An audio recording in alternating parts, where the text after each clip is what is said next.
Vamos orar, amada igreja? Amém. Senhor Deus Todo-Poderoso, nós te louvamos, te agradecemos aqui, porque até aqui o Senhor tem nos ajudado e tem nos abençoado.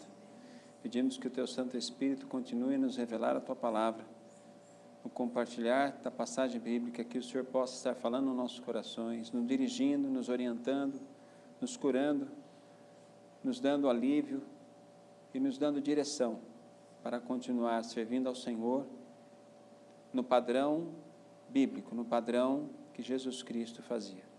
Em nome de Jesus que eu oro e te agradeço, Pai. Amém. Quero abrir a palavra no Evangelho de Lucas, capítulo 8, versículo 11 ao 15. Evangelho de Lucas, capítulo 8, versículo 11 ao 15. Pode se sentar, amada igreja, se assim você quiser. O título da mensagem é: O que o seu coração está recebendo? Lucas, capítulo 8, versículo 11 ao 15. Este é o sentido da parábola. A semente é a palavra de Deus. A que caiu na beira do caminho são os que a ouviram. Vem a seguir o diabo e arrebata-lhes do coração a palavra, para não suceder que, crendo, sejam salvos. A que caiu sobre a pedra são os que, ouvindo a palavra, a recebem com alegria. Esses não têm raiz, creem apenas por algum tempo, e na hora da provação se desviam. E a que caiu entre os espinhos são os que ouviram, e no decorrer dos dias foram sufocados com os cuidados, riquezas e deleites da vida. Os seus frutos não chegam a amadurecer. Mas as que caiu na boa terra são os que, tendo ouvido de bom e reto coração, retêm a palavra. Esses frutificam com perseverança. Essa passagem refere-se à explicação que Jesus está dando à palavra do semeador, à parábola do semeador.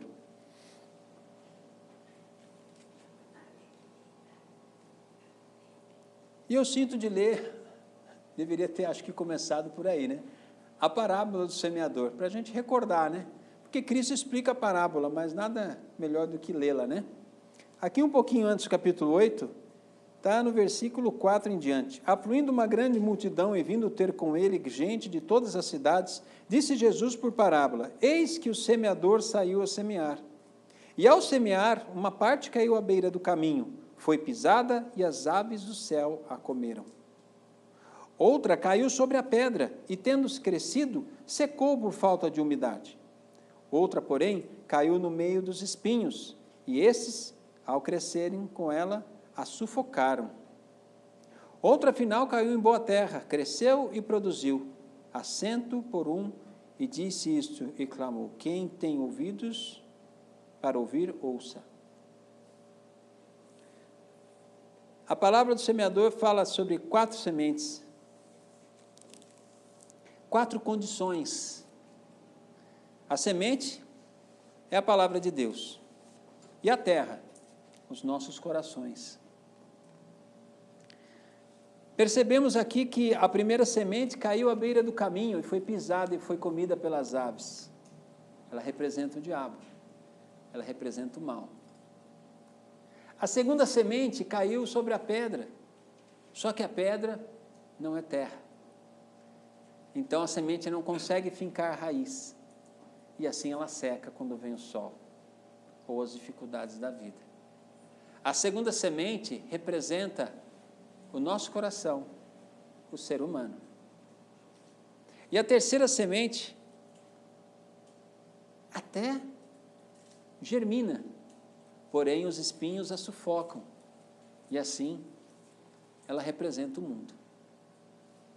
E aqui a parábola do semeador, entre tantas mensagens que ela pode nos passar, ela intitula os 3 grandes inimigos do homem: o inimigo espiritual, o diabo;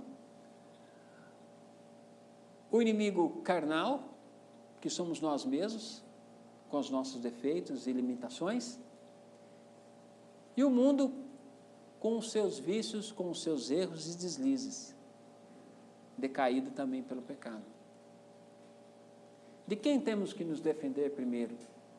Ou de quem temos que nos defender mais? Na verdade, a nossa defesa contra esses três inimigos, ela se reporta não a eles, mas no que o coração está recebendo. É claro que o inimigo sempre vai tentar roubar a palavra. E como ele rouba essa semente? Ela rouba tudo aquilo que a palavra faz de bom. Ele tenta distorcer a palavra. Ele tenta fazer você não acreditar que Deus amou você de tal maneira que faz tudo o que Ele faz. Não só de nos salvar, mas sim de nos salvarmos de nós mesmos. Em 1 Pedro 1,23, sobre a semente, ele diz assim: sendo de novo gerados, não de semente corruptível, mas da incorruptível, pela palavra de Deus viva, é que permanece para sempre. Quando aceitamos o Senhor Jesus, nos fazemos nova criatura, não é assim? Espiritualmente. Nós não mudamos. Não podemos fazer como Nicodemos imaginava, voltaremos para a barriga da mãe para nascer de novo. Não, Deus fala de um nascimento de uma nova maneira de viver. E quem traz essa nova maneira de viver é a palavra de Deus, é essa semente. Que o inimigo sempre tenta distorcer. Que o inimigo aqui representado pelas aves dos céus, que ficam como ave de rapina, tentando roubar aquilo de bom que Deus faz em nossas vidas. Para tentar fazer a gente acreditar que o que cremos não é bem assim. Temos que proteger o nosso coração contra essas aves de rapina. A palavra diz que o inimigo está ao nosso derredor, tentando uma oportunidade para nos tragar, ao nosso derredor. Mas ao redor de nós, os anjos do Senhor nos assistem. Sobre nós está o Espírito de Deus que nos dirige. Temos que ter essa confiança. Então não é tão difícil lidar com esse inimigo, se nós permitirmos que a palavra do Senhor faça diferença em nosso coração. Já a segunda semente que cai sobre a pedra, ela diz respeito ao nosso coração, que não pode estar como pedra, mas tem que ser um coração ensinável, um coração que se permita admoestar, se corrigir. Senão a semente não consegue criar raiz. Você entende que ela é boa, mas se ela não tiver terra, que é bem mais maleável que uma pedra, ela não vai germinar. Muita gente põe a culpa no inimigo espiritual a respeito de muita coisa que acontece, mas na verdade, o inimigo terá muito mais força se ele encontrar um coração endurecido, amargurado, sofrido, desanimado. É necessário que nós consigamos fazer com que esse coração não se endureça. Eu gosto muito dessa passagem, quando fala a respeito, está em Salmos 95:8, mas também encontramos praticamente a mesma palavra em Hebreus 3:12. Vamos abrir em Hebreus 3:12.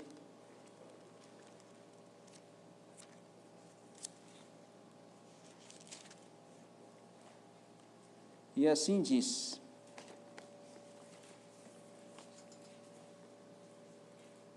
tende cuidados, irmãos, jamais aconteça haver em qualquer de vós perverso coração de incredulidade, que vos afaste do Deus vivo.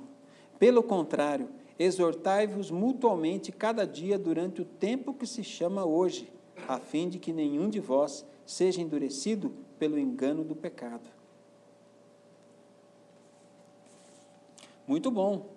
Ou seja, o nosso coração, decaído pelo pecado, consegue endurecer-se facilmente, por causa dos sofrimentos, por causa das mágoas, das desilusões, das aflições que Jesus disse que teríamos, né? Mas ele pondera, tem de bom ânimo.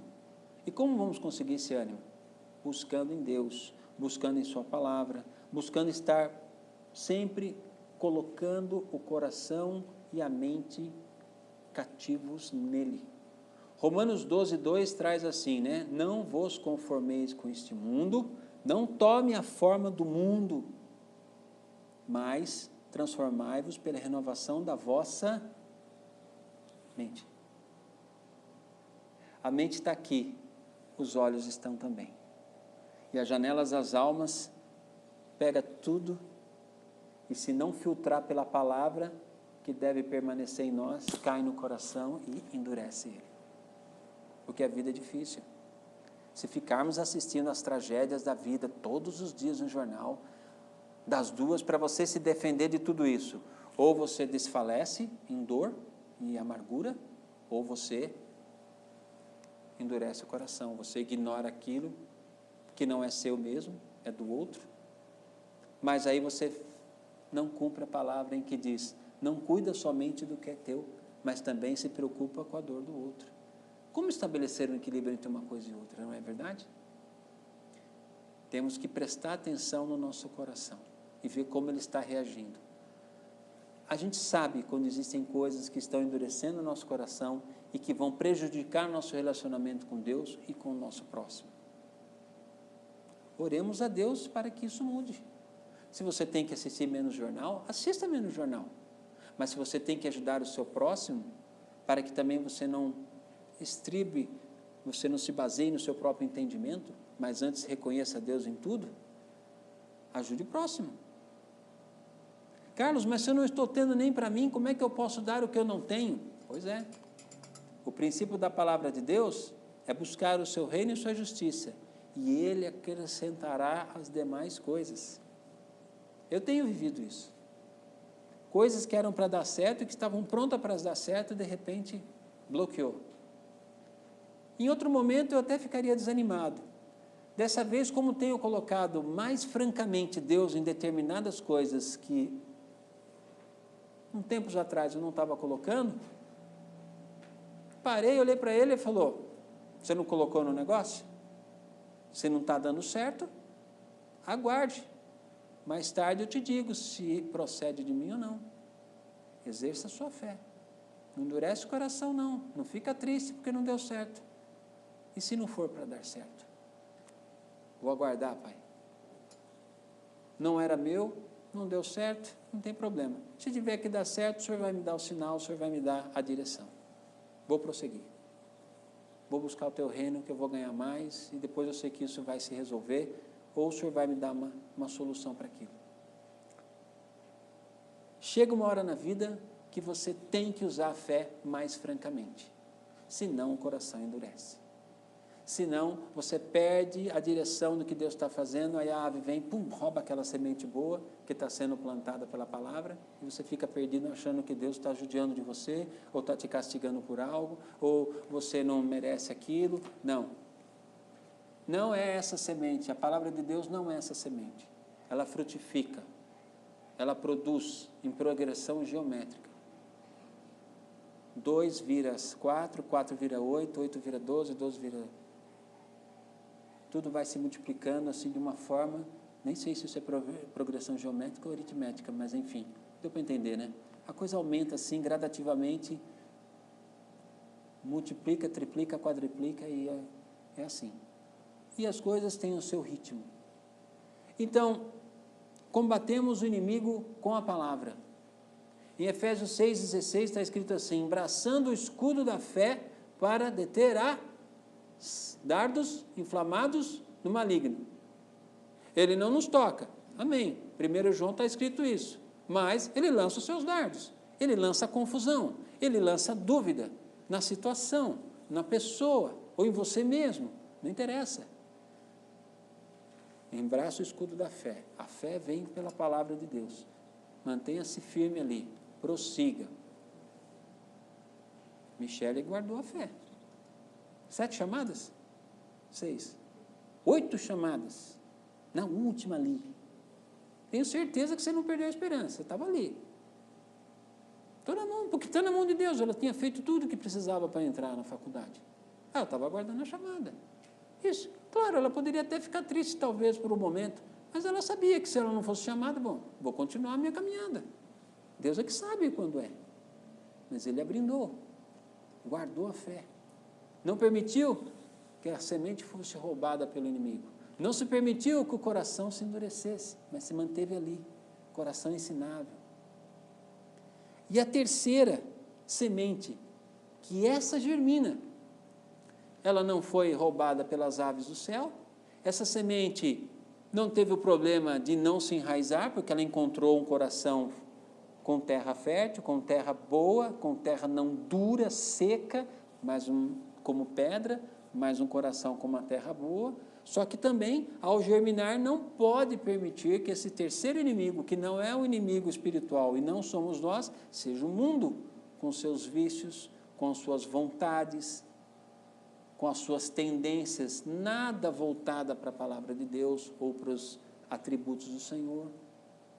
Paulo diz, muita coisa me é lícita, porém, muitas não me convêm. Então, eu posso medir, eu tenho a palavra, eu sei a semente boa que aquela reação, aquela situação vai me levar, então eu permito que isso aconteça. Agora, se eu prestar atenção só nas minhas vontades, só naquilo que é bom, não buscando o reino de Deus em primeiro lugar, daqui a pouco, essa semente começa a ser influenciada por espinhos. E essa semente que é para crescer num ambiente bom, sendo regada com a água da vida, não vai acontecer. Ela vai ser influenciada. E quando você vê, essa semente está mirrada, está uma plantinha mirrada, sufocada pelos espinhos da vida. A coisa mais fácil para um ser humano e para nós é a gente quantificar a nossa fé de acordo com aquilo que recebemos de Deus, porque precisamos de Deus para tudo. Não é errado ficar feliz porque Deus nos abençoou materialmente com algo, ou seja, com uma casa dos sonhos para a família, ou seja, com um carro importante para trabalhar, ou seja, com um cargo importante na empresa que eu tanto sonhei. Isso alimenta a nossa fé também. Ou com um dinheiro extra que veio, que não era para vir, honesto, legal. É bom, ajuda a nossa fé. Mas eu vejo que na palavra de Deus é colocado que a gente não deve se basear a fé nisso, mas se deve basear a fé na certeza de que você está fazendo o que Deus espera que você faça. E cada um de nós sabemos o que Deus quer de nós. Né? Romanos 12, 3 diz assim, Romanos 12, 3. Porque pela graça que me foi dada, digo a cada um dentre vós que não pense de si mesmo além do que convém. Antes, pense com moderação, segundo a medida da fé que Deus repartiu a cada um. Interessante, né? Então, Deus deu fé a cada um. Uma medida diferente? Não fica muito claro, mas a certeza é que não sejamos gananciosos a respeito do que queremos ou do que pensamos sobre nós. Temos que ter confiança, temos que nos empenhar em tudo que vamos fazer na vida. Mas eu não sou capaz disso. Avalie bem, estude, se prepare, tente, não se dê por vencido. Contrapartida, não pense além do que convém. Não pense além do que convém na maneira de desanimar, porque às vezes você está desanimando de coisa que você não deveria, mas também não pense além do que convém achando que você pode tudo. Mas sim, Pai, o que eu posso fazer na situação? Eu vou me empenhar, eu vou fazer o máximo que eu posso. Eu sei que o máximo não é o suficiente, mas eu sei que se o Senhor quer, o Senhor vai me dar a vitória na situação.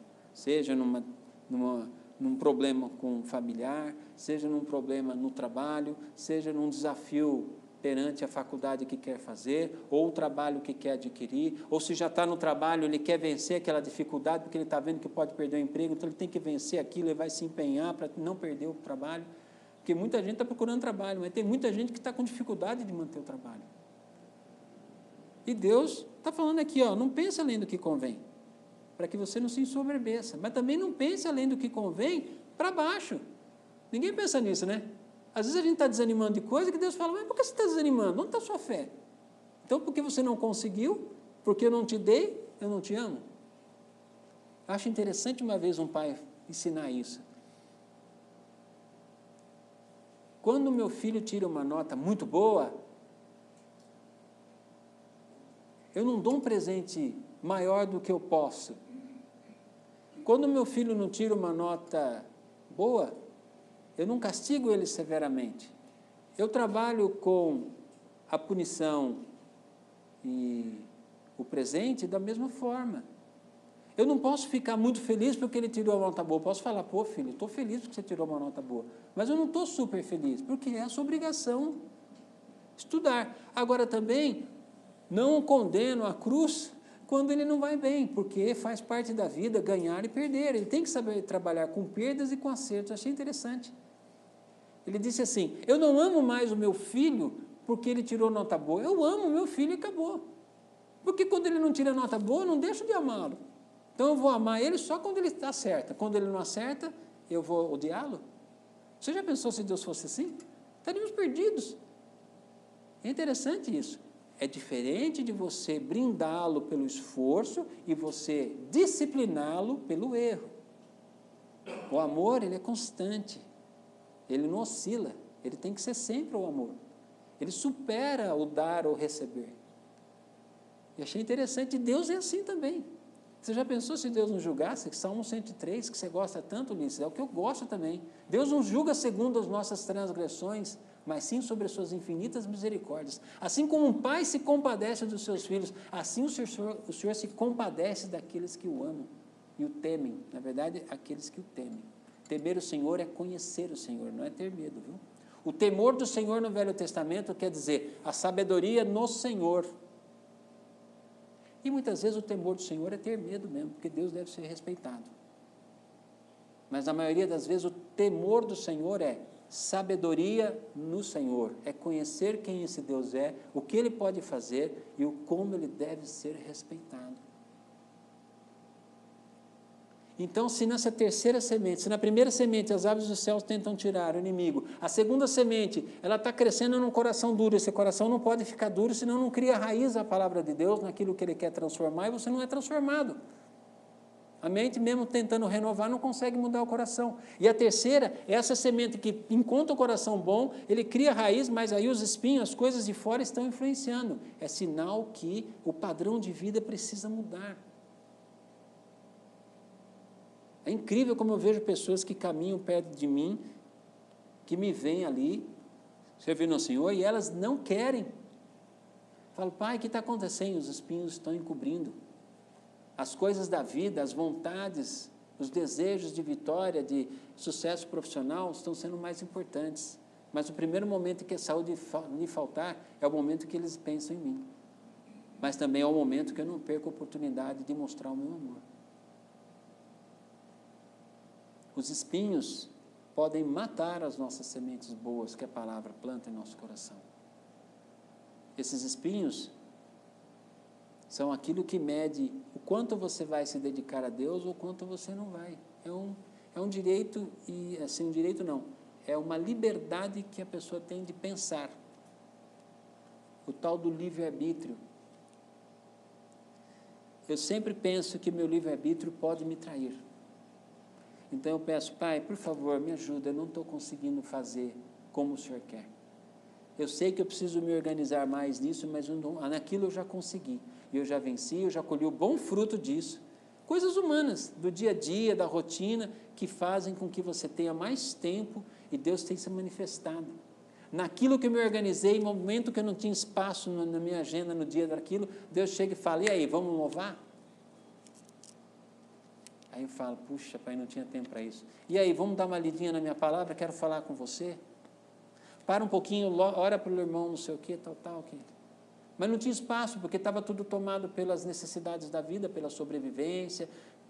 Normal, nada pecado, não tinha pecado nenhum. Normal, vida normal, cuidando das coisas da casa, da família, do trabalho, alguma coisa da igreja.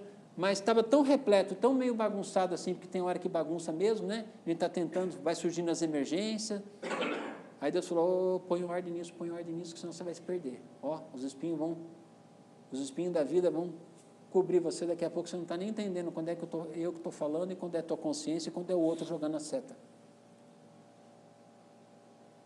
Então, às vezes, o espinho, a semente com espinho aqui, a pessoa acha que é só as tentações, as concupiscências. Não, às vezes é a nossa própria rotina, que precisa mudar, que precisa dar uma limpeza ali, isso aqui está na hora de jogar fora, isso aqui tem que na hora para de fazer. Ah, aquele filme que eu gostava de assistir, deixa para assistir no fim de semana, quando sobrar tempo. Usa o tempo para outra coisa. Você começa a limpar da sua mente, do seu coração, senão vai criando espinho, o espinho cresce, vai, né? Fecha com uma erva daninha, e a semente fica fraca, mirrada, não amadurece, como diz a palavra. E se você consegue usar essas 3 áreas e combater essas 3 áreas com eficiência, e essa eficiência vem com o Senhor, claro, né? Por nós mesmos nós não conseguimos fazer nada, não é assim? Sem mim nada podeis fazer. João capítulo 15, versículo 15. Eu sou a videira, vós sois os ramos, porque sem mim nada podeis fazer. Aí sim você consegue fazer a semente crescer na terra fértil. Aí sim, essa terra fértil do seu coração, a semente germina, porque o espinho está retirado, não tem praga. Esse coração não está endurecido e ele está protegido, a ave não consegue chegar e roubar. Eu vejo a parábola do semeador assim, como algo todo dia que o Senhor vai jogando semente. E aí, como é que você vai tratar isso aí? Como é que você vai cuidar disso aí? Ah, mas essa palavra eu já conheço. Já conhece, então não tenho mais nada para revelar. Acabou a revelação. Mas eu já conheço essa palavra da revelação assim, assado. Eis que eu torno novas todas as coisas. Há coisa demasiadamente impossível que eu possa fazer? Ele perguntou para Sarai, né? Lá de Abraão. Não está esperando um novo filho? Então o coração está endurecendo, cuidado.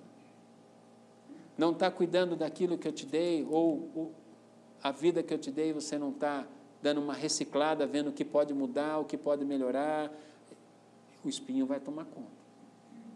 E aí você não consegue saber se aquilo que você tem é para ser protegido ou não. O inimigo vai roubar, você não vai nem perceber. Quero se colocar em pé, igreja.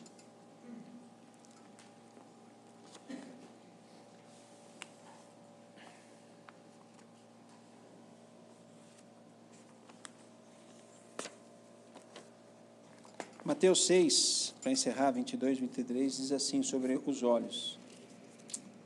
Eles estão tão ligados a essa questão do coração, porque nós lidamos com o concreto. Tudo que a gente vê influencia a nossa mente e nossas decisões, muitas vezes. Só que nosso coração também é enganoso, e às vezes o que ele está vendo não é a realidade, é uma aparência das coisas que podem mudar. Mas diz assim, 6, 22. São os olhos a lâmpada do corpo. Se os teus olhos forem bons, todo o teu corpo será luminoso.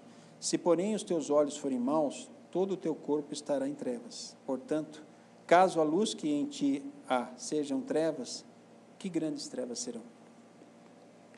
Mas os seus olhos também se tornam maus, se o seu coração também não está purificado o quanto deve pelo Senhor. Aí as sementes caem ali, os espinhos atrapalham, não cria raiz, e o inimigo tenta tirar do coração aquilo que Deus colocou. Que o Senhor possa nos dar olhos que enxerguem conforme aquilo que o Senhor espera de nós.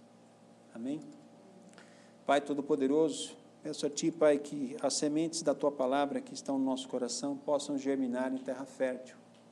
É a Tua palavra que dá a esta terra a qualidade que ela precisa.